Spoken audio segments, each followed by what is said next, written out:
Hello dear students, welcome you all in the another video of Organization, Commerce and Management.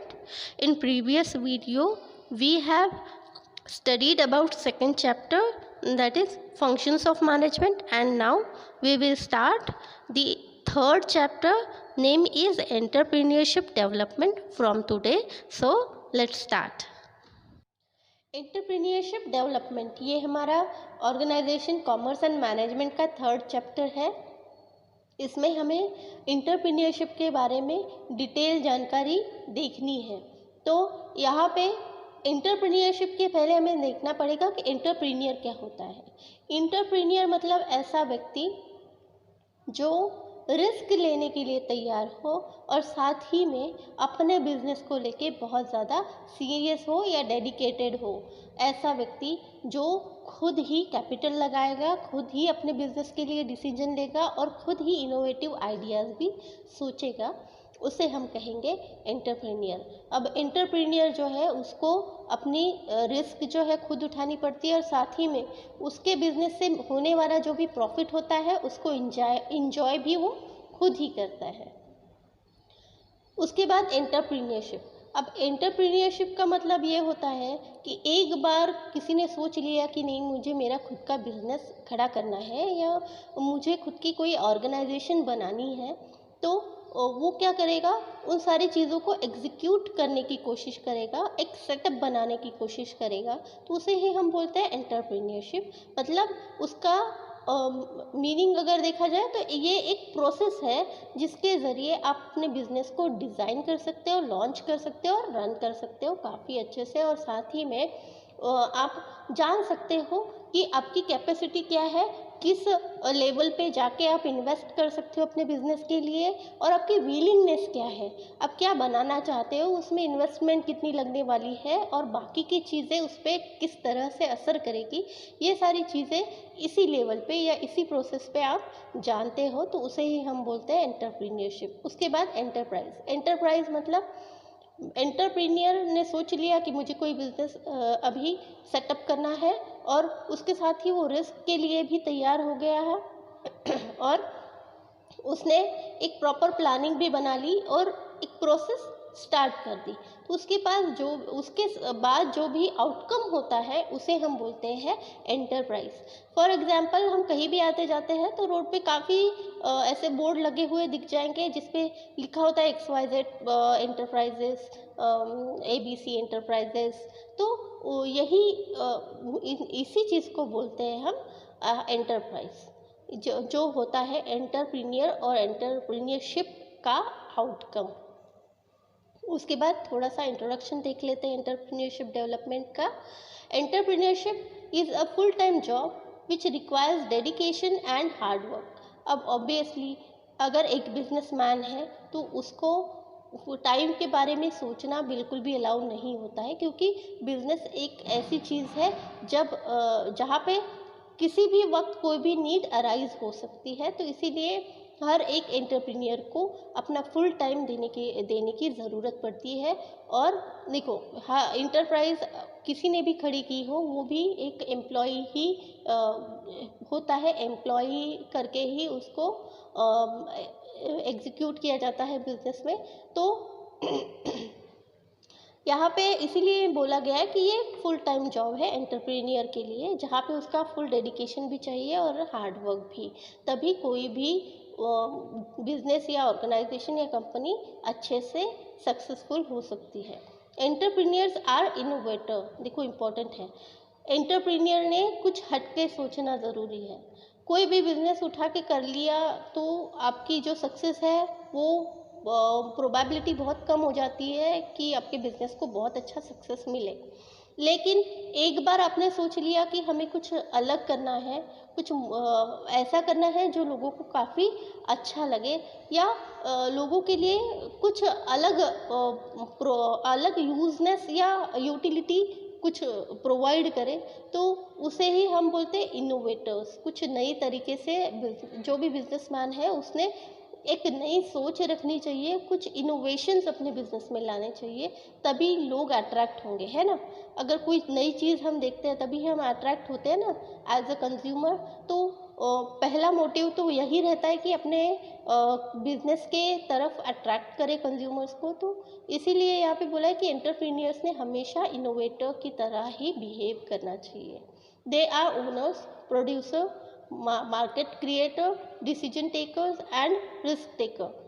अब होलसम आप ही act कर रहे हो अपने कंपनी के लिए या बिजनेस के लिए, तो इसीलिए आपके एंटरप्राइज के मालिक आप रहोगे। तो जो कुछ भी होगा वो आपके हाथ में है। आप ही डिसाइड करोगे कि आपके एंटरप्राइजेस के लिए आपको किस तरीके का मार्केट चाहिए, उसमें आप कितने पैसे लगाने वाले हो, कौन कौन से डिसीजन उसके लिए लेने हैं और किस प्रकार के रिस्क उस बिजनेस में है, ये सब कुछ आप खुद तय करोगे। मतलब एंटरप्रेन्योर तय करेगा। Entrepreneurs are referred to a fourth factor of production along with the other factor such as land, labour and capital. अब देखो, लैंड, लेबर एंड कैपिटल ये हमारे 4 प्रोडक्शन के फैक्टर हैं और इसके बारे में भी हमने इन डिटेल पहले पढ़ा हुआ है। और एंटरप्रेन्योर उसमें से लास्ट या 4th फैक्टर बन जाता है। तो इसका मतलब एंटरप्रेन्योर जो है वो काफ़ी इम्पोर्टेंट है किसी भी बिजनेस के लिए। अगर एंटरप्रेन्योर ही नहीं रहेगा तो किसी प्रकार का बिजनेस हम सेटअप नहीं कर पाएंगे। they generate employment opportunities, so they are the backbone of nation's economic progress। अब ऑब्वियसली अगर हम छोटा मोटा भी बिजनेस करते हैं तो हम अकेले तो पूरा नहीं संभाल सकते, तो इसीलिए हमें कुछ हेल्पिंग हैंड्स चाहिए होते हैं। तो हम क्या करते हैं, हायर कर लेते हैं कुछ लोगों को।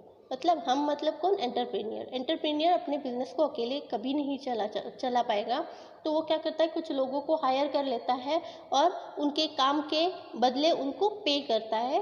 तो इसको हम बोल सकते हैं कि ये काफ़ी इम्पोर्टेंट टर्म है जिससे एम्प्लॉयमेंट जनरेट होती है। और आपको तो पता है ट्रेड साइकिल में एम्प्लॉयमेंट जनरेशन का कितना बड़ा रोल है।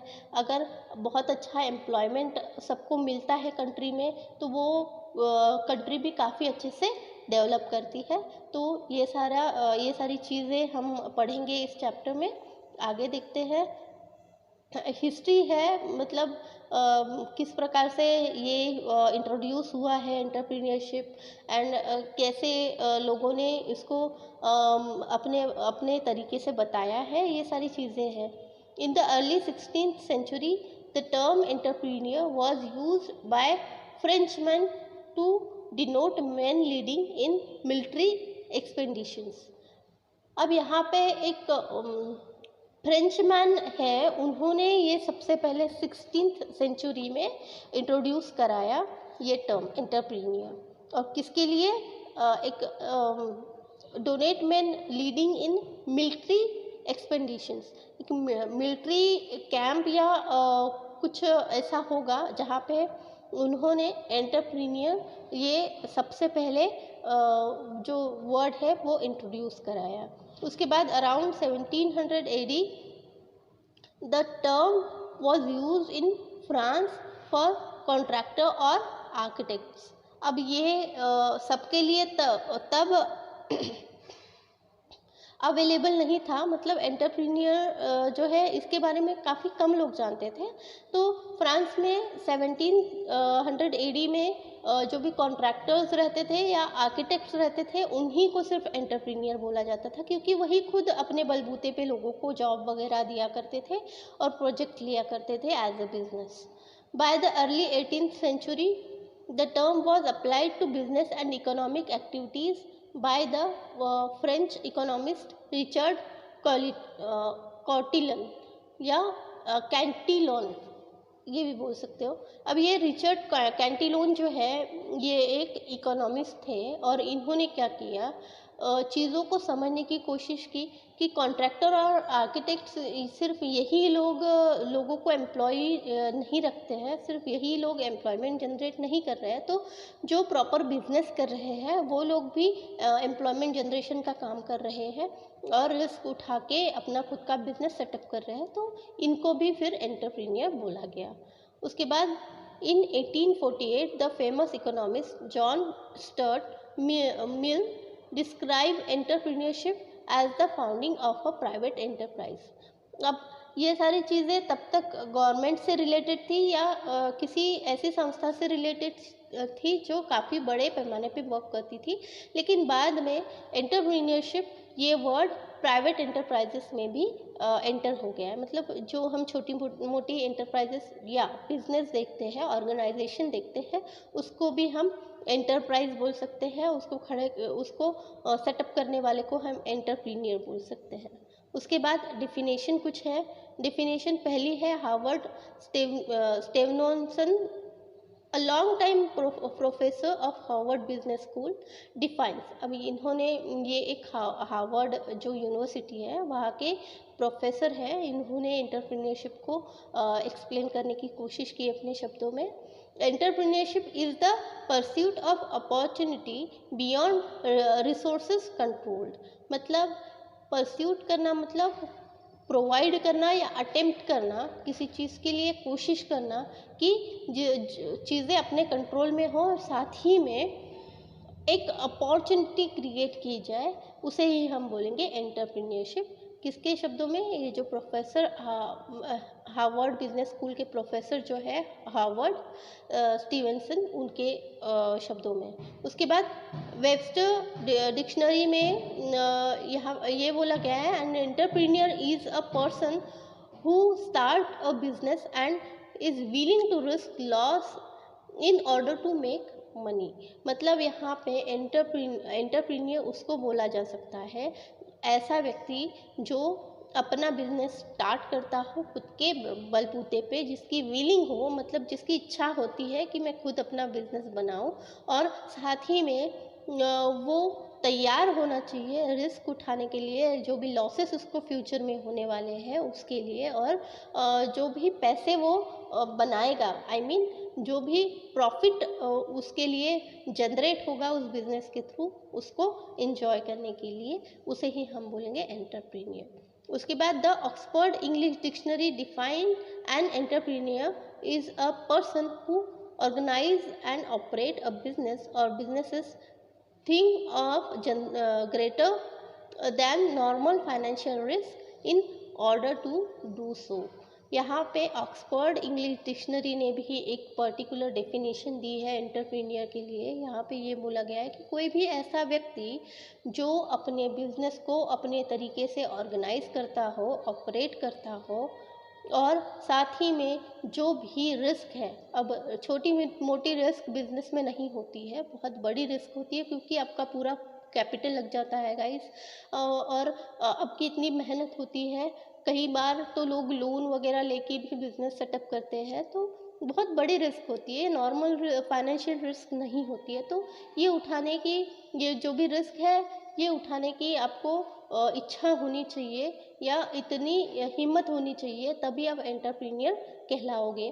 और साथ ही में इससे जो भी आपको प्रॉफिट होगा वो भी सिर्फ आपका होगा, उसको किस प्रकार से कैसे फिर इन्वेस्ट करना है, यूज़ करना है, ये भी आप खुद डिसाइड करोगे, तो उसे ही हम बोलेंगे एंटरप्रेन्योर।